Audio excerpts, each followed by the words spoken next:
A story from it.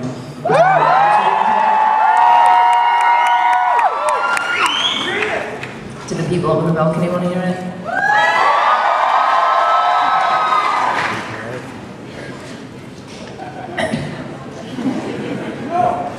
This is the book.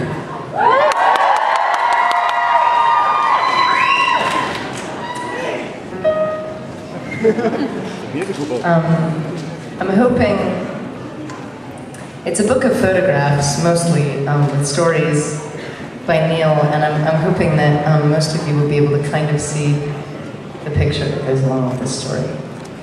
It's a picture of me. I took this of myself when I was 18, I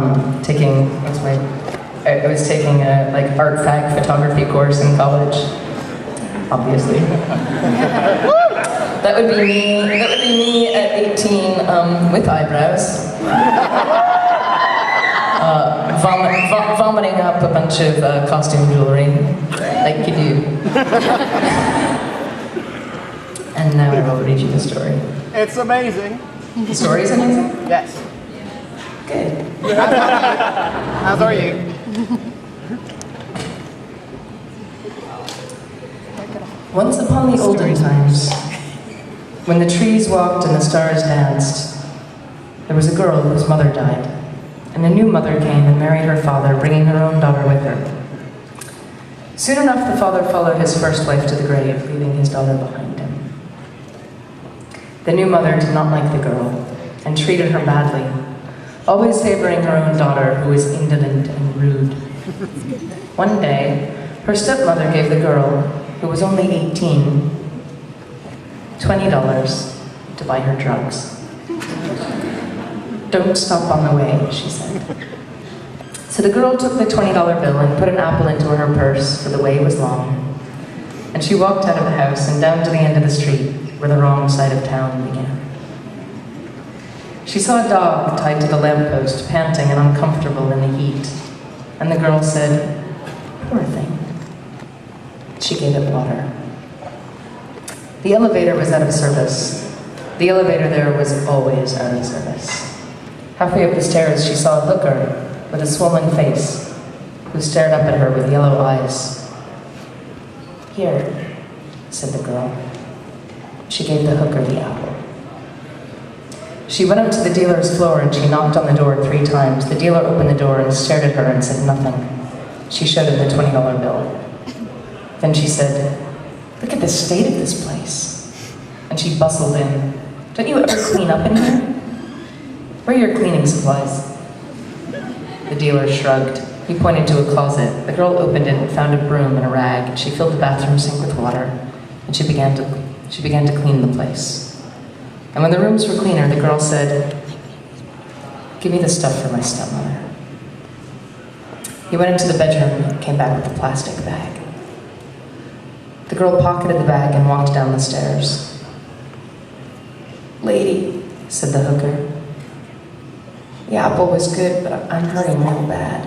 You got anything?" The girl said, "That's for my stepmother. Please." "You poor thing." And the girl hesitated and gave her the packet. "I'm sure my stepmother will understand," she said. She left the building. As she passed, the dog said, "You shine like a diamond, girl."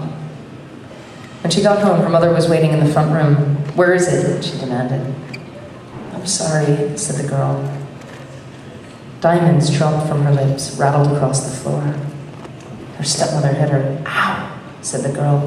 A ruby-red cry of pain and a ruby fell from her lips. Her stepmother fell to her knees, picked up the jewels. "Pretty," she said. "Did you steal them?" The girl shook her head, scared to speak. "Do you have any more in there?" The girl shook her head, mouth closed tightly. The stepmother took the girl's tender arm between her finger and her thumb and pinched as hard as she could, squeezed until the tears glistened in the girl's eyes, but she said nothing. So her stepmother locked the girl away in her windowless bedroom, so she couldn't get away. The woman took the diamonds and the rubies to Al's pawn shop and gun, on the corner, where Al gave her $500, no questions asked. and she sent her other daughter off to buy drugs. The girl was selfish. She saw the dog panting in the sun, and once she was certain that it was chained up and couldn't follow, she kicked at it. She pushed past the hooker on the stair. She reached the dealer's apartment and knocked on the door.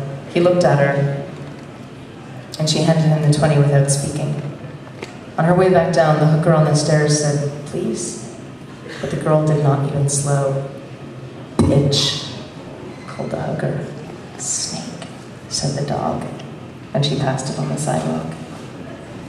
Back home, the girl took out the drugs and opened her mouth to say "here" to her mother. A small frog, brightly colored, slipped from her lips. It leapt from her arm to the wall, where it hung and stared at them, unblinking. "Oh my God," said the girl. "That's just disgusting." 5 more colored tree frogs, 1 small black, red, and yellow banded snake. "Black against red," said the girl. "Is that poisonous?" 3 more tree frogs, a cane toad, a small blind white snake, and a baby iguana. She backed away from them. Her mother, who was not afraid of snakes or of anything, kicked at the banded snake, which bit her leg. The woman screamed and flailed, and her daughter also began to scream, a long, loud scream which fell from her lips as a healthy adult python. The girl, the first girl, whose name was Amanda, heard the screams and then the silence, but she could do nothing to find out what was happening. She banged on the door. No one opened it. No one said anything. The only sounds she could hear were rustlings, as if of something huge and legless slipping across the carpet. When Amanda got hungry, too hungry for words, she began to speak. "Thou still unravished bride of quietness," she began. "Thou foster child of silence and slow time." She spoke, although the words were choking her. "Beauty is truth, truth beauty, that is all ye know on earth, and all you need to know." A final sapphire clicked across the wooden floor of Amanda's closet. The silence was absolute.